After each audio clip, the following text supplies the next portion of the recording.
Hello everyone, and welcome back to our bi-weekly report.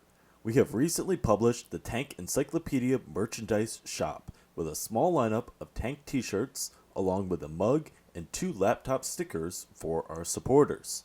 So, you can get a cool t-shirt while also supporting our website and our illustrators.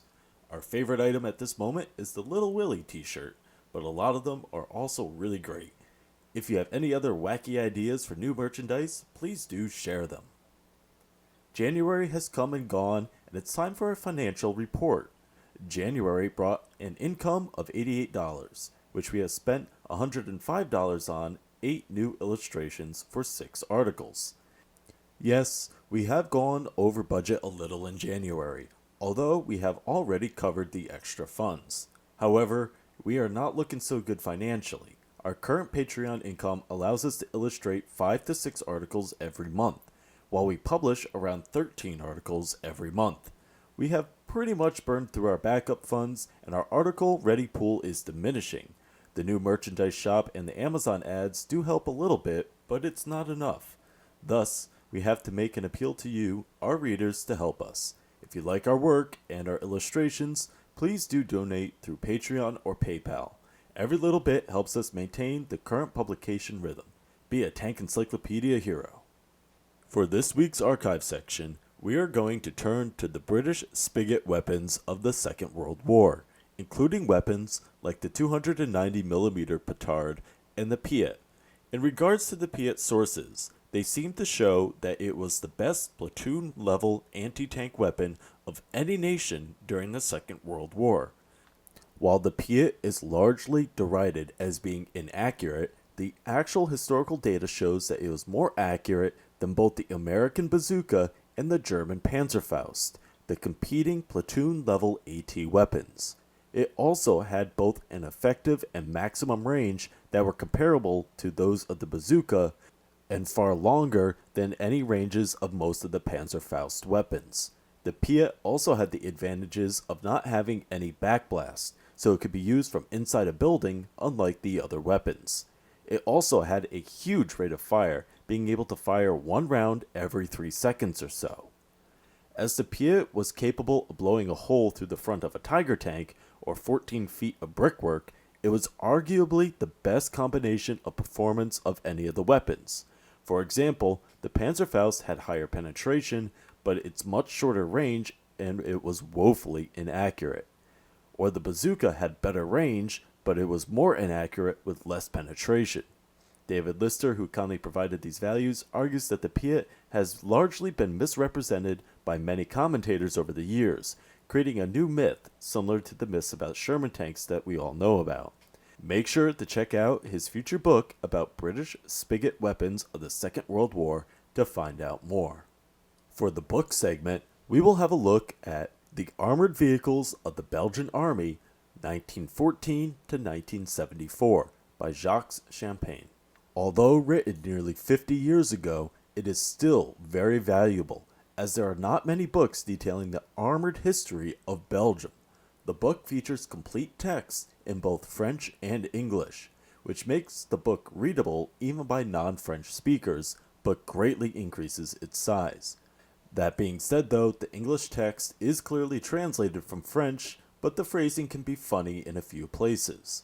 The first part of the book gives a general overview of armored vehicle development in Belgium and shows how armored cars and tanks came into the Belgium armament, followed by their use up until the early 1970s. The use of armored vehicles of all military branches is detailed, providing a short but informative and complete overview.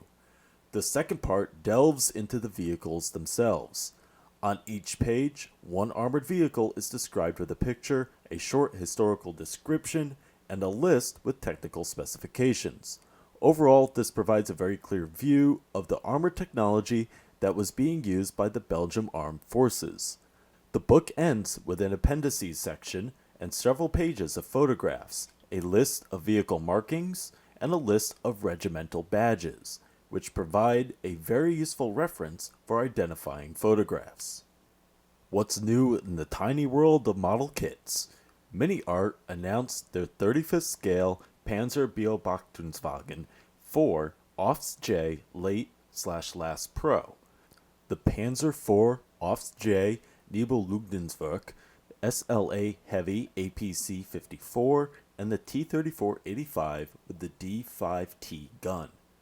Tamiya showed off their pitch of the reboxed US M8 light armored car Greyhound, while also announcing two completely new kits, the West German tank M47 Patton and the Russian heavy tank KV-1.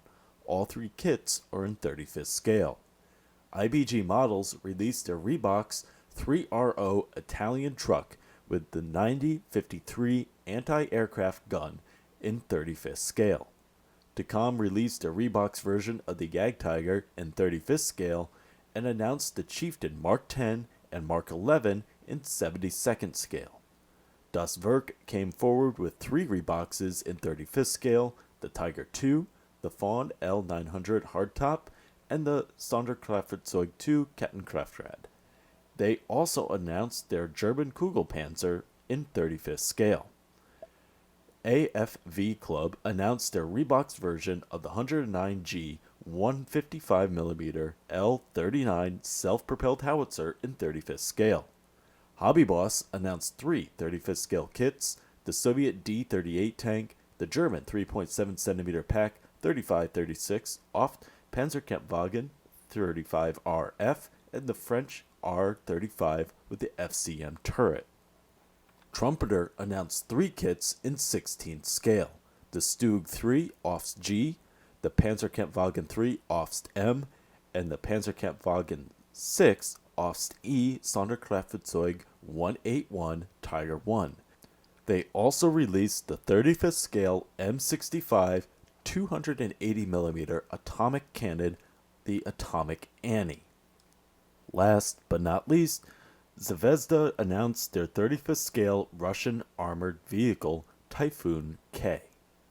This time around in the world of gaming, we're taking a look at the recently released update 1.7.1 for World of Tanks PC, as well as the common test for the upcoming update 1.8. Update 1.71 brought a series of fixes and improvements to the game. More importantly, however, was the major gameplay addition, the double-barreled Soviet heavies, starting at Tier 8 with the IS-2-2 and followed by the IS-3-2 and the ST-2 at Tiers 9 and 10 respectively. This subline brings with it the ability to deliver either consistent, if low penetration for its tier, firepower, or a single, powerful double shot from both of its guns. All vehicles possess the same crew layout, simplifying crew training, with a commander, gunner, driver, and two loaders each, while the caliber of their firepower steadily increases from the 100mm guns of the IS-2-2 to the 122mm guns on the ST-2. Generally, these vehicles have somewhat less armor than their same-tier Soviet counterparts, with reduced penetration, accuracy, and handling statistics on their guns, in exchange for the ability to, if both guns are loaded, unleash a double shot with significant alpha damage, albeit after a short preparation time and followed by a recovery time caused by the recoil of two 100 or 122mm guns going off in the same turret. They can be researched from the KV-3 and are available now in World of Tanks.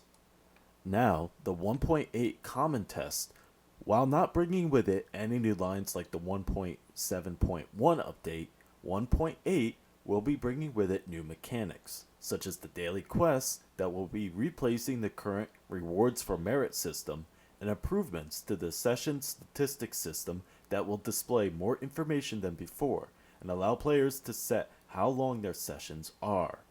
Further to these changes are a series of gameplay tweaks and improvements, such as an improvement to the wheeled vehicle maneuverability at low speeds in reverse, and changes to ranked battle mechanics. As always, more information on changes and updates can be found in the links in the video description. Now, onward to the articles. The first article we would like to bring to your attention is the upgraded and improved article about the Swedish Königstiger. During World War II, Sweden had declared neutrality, but was sandwiched between the invading Germans in Norway and the Soviet offensive in Finland, the latter probably being more of a concern to the Swedish authorities. At the end of the war, sometime between 1946 and 1947, Swedish military authorities sent personnel across Europe to acquire intact or semi-intact German tanks for the purpose of testing. One of the main aims of these tests was to see how anti-tank mines and other weaponry in the Swedish arsenal fared against heavily armored tanks. Along with a Panther, they also acquired Tiger Ost B, or a King Tiger. The tank underwent aggressive ballistic tests, and by the end of which this intense firepower turned the vehicle into a small pile of scrap that would have fitted into the back seat of a Volkswagen Beetle, and what was left of the whole was scrapped. The second article we'll cover is about World War II Argentine armor. Argentina had strong German ties, partially due to the many German immigrants in Argentina. While the country did not get involved in the conflict on the Axis side, it was nevertheless viewed with suspicion by the Allies.